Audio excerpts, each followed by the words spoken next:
This is a happy and spirited occasion.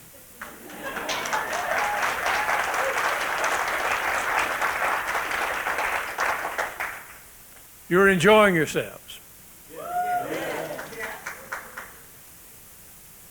And after I finish, you can start enjoying yourselves again.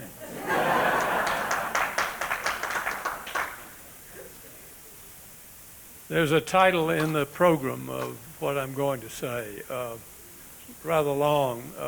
I don't quite remember what it was. I can't do that because I don't know anything about what the title says. I want to talk about Teddy Roosevelt. 125 years.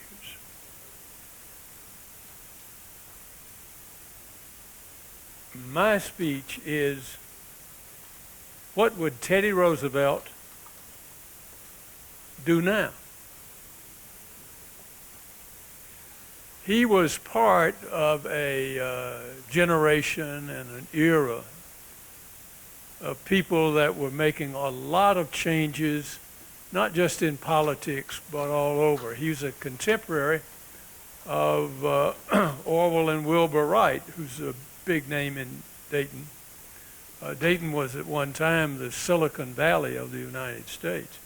The pop-top can, the stepladder, the airplane, people like Thomas Edison, Orville and Wilbur Wright. They were contemporaries of Teddy Roosevelt.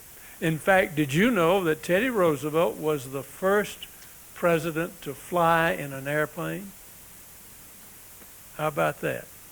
A lot of invention in the turn of the century, the early part of the first.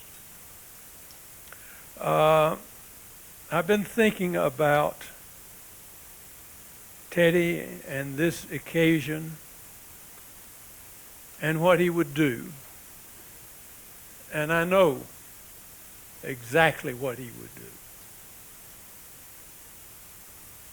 The first thing would be that he would cancel the All-American Cities Awards and replace them with the All-American City Failures Awards.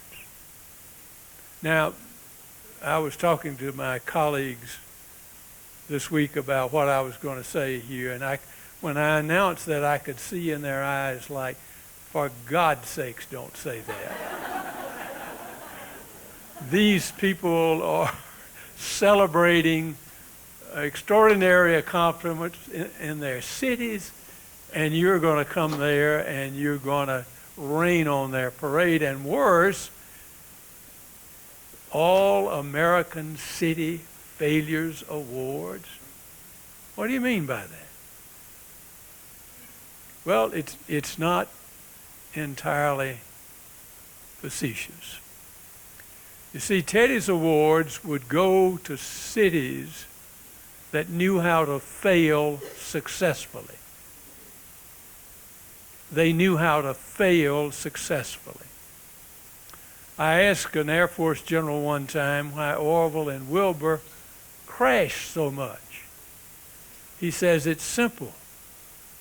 They didn't know how to fly.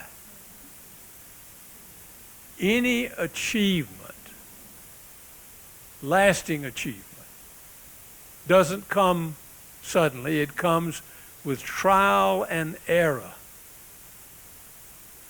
I think it was Charles Kettering said, you know, an inventor only has to succeed one time. One time. So the key to invention is knowing how to fail successfully. Now, today, circumstances are very different from Roosevelt's era. We're too divided. We know more about what we're against than what we are for. It's polarizing our political system. It's dividing our communities. It's even dividing families. There's only one thing the American people agree about, and it's that we are too damn divided.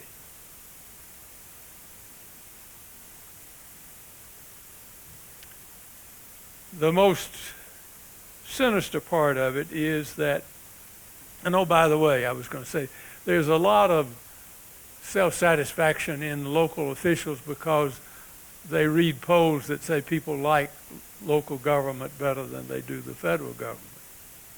I wouldn't take any confidence in that. That's like thinking you're immune in the middle of the bubonic plague. What we're dealing with affects not just government, but all of our institutions. All major authoritative institutions are losing the confidence of the public. That's serious. There have been some efforts, and some wonderful efforts, to counter that. What we're experiencing is not something current. It's not confined to government, and it's not confined to the United States. It's pervasive. And we've been trying for years to do something about it. Public participation, citizen participation. One of the more popular stuff about budgeting. What is it called? Participatory budgeting, accountability. But here's the interesting thing. If you chart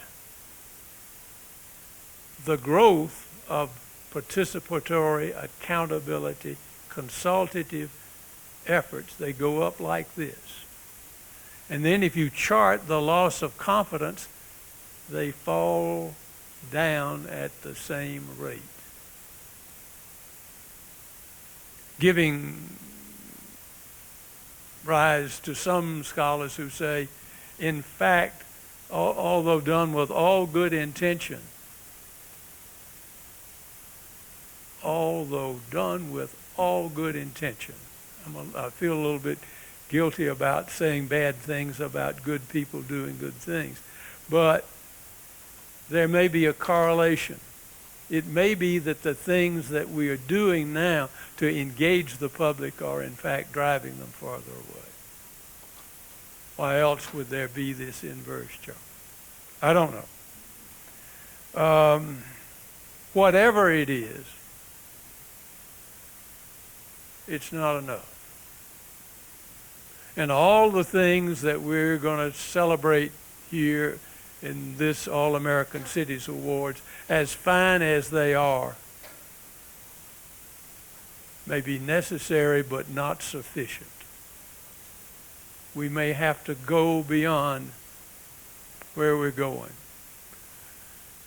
Authoritarianism is on the rise. Countries that were once poised on the edge of democracy have fallen back in the Arab world, in China, in Russia. And the counters are thin. They're thin. Let me hear your voice. Okay, fine, heard it. I'm more worried about thin democracy than I am about authoritarianism. In a strong democracy, citizens have to be producers. They have to make things. They have to be agents in their own right, not simply the objects of the agency of others. They have to make things. A lot of people look at the political system and they say, I can't make any difference in it. I cannot make any difference. Money counts, I don't count. Interest groups count, I don't count. The only way to make a difference is to be able to make something. It's 1780, Massachusetts. the state legislature is meeting. John Hancock, who gave up bootlegging to join the revolution, wound up as governor of the state.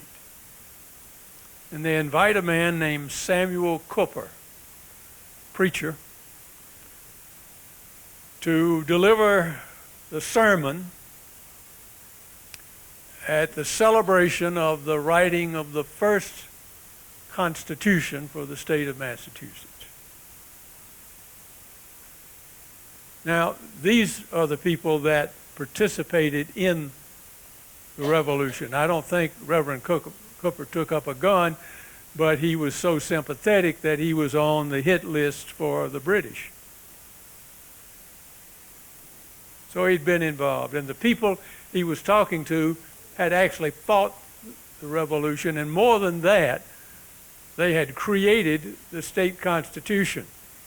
There was a general council in Massachusetts, and it tried to write a constitution and send it to the people and get it approved, and they sent it back.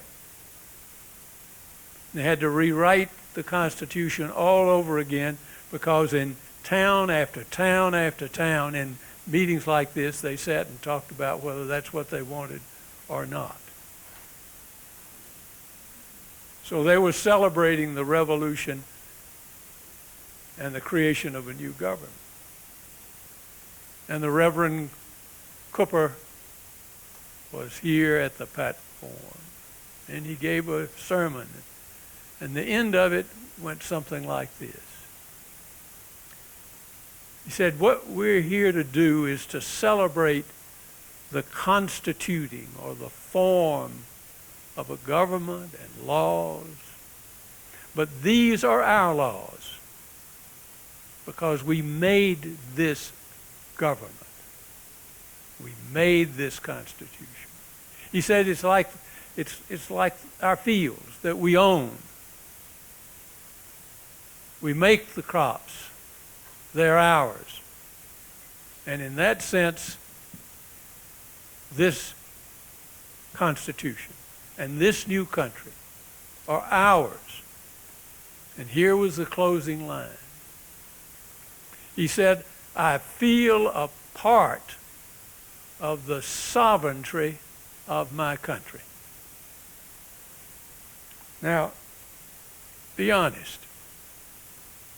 How many Americans today feel like they are part of the sovereignty of their country? I don't think a lot. What would help them feel that way? They've got to make something. They've got to make something to have power. If you can't make anything, you don't have any power.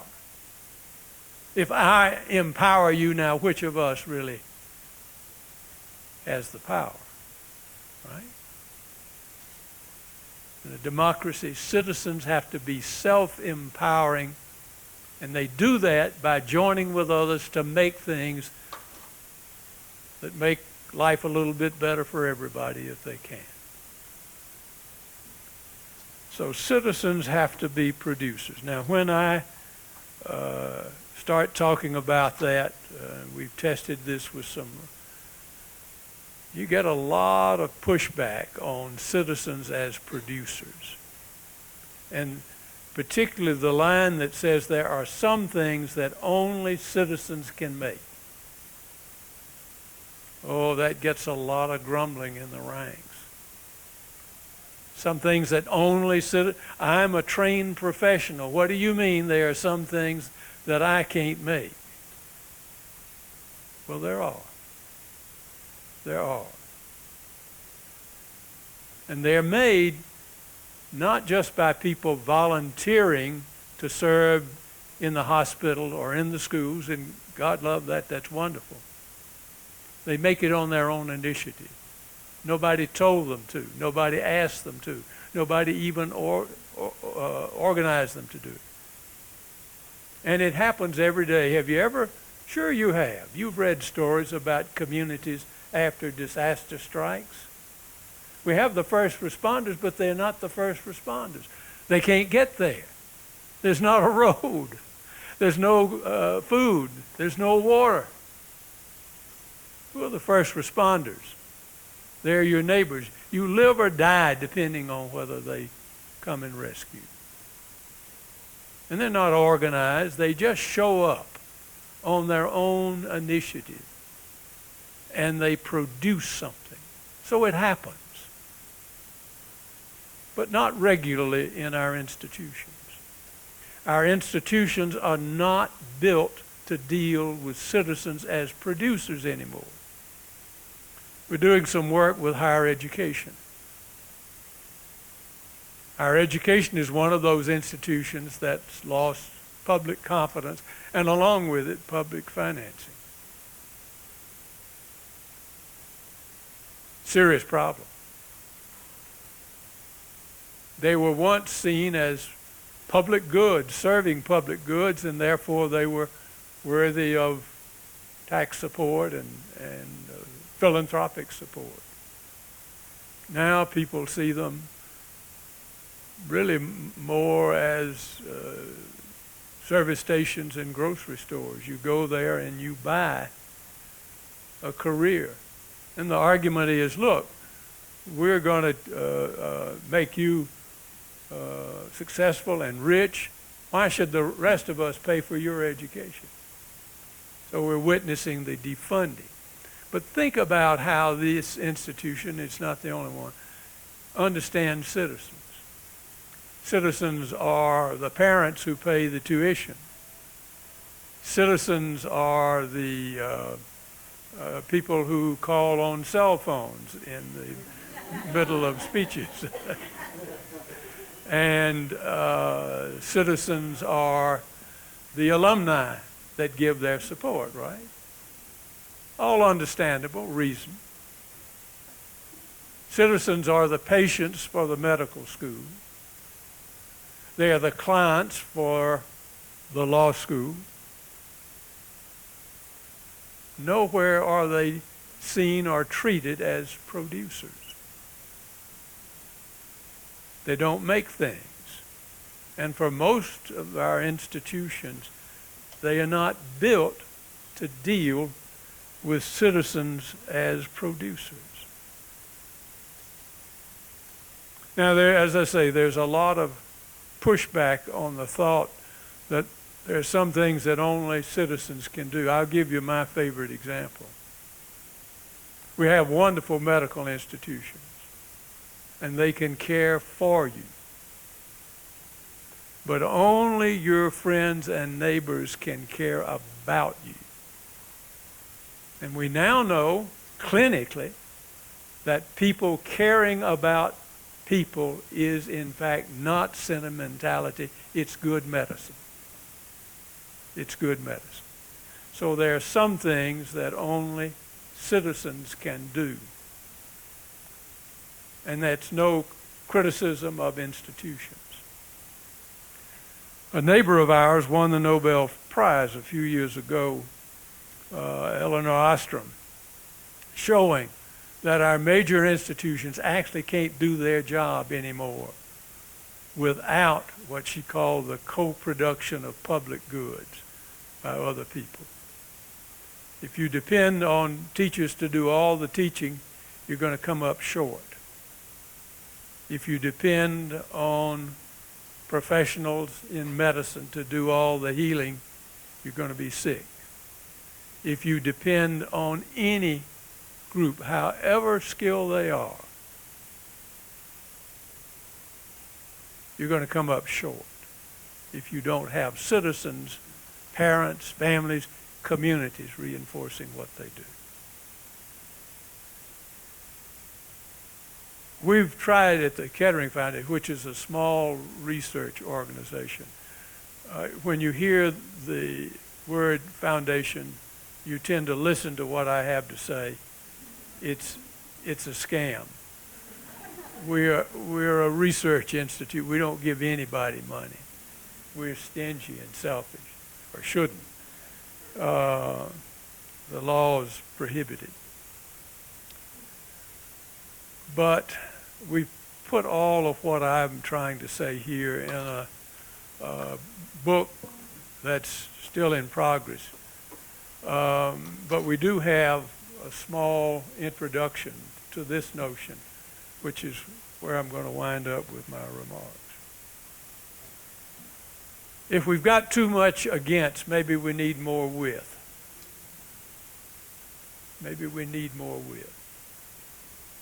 What would that mean for a college or university?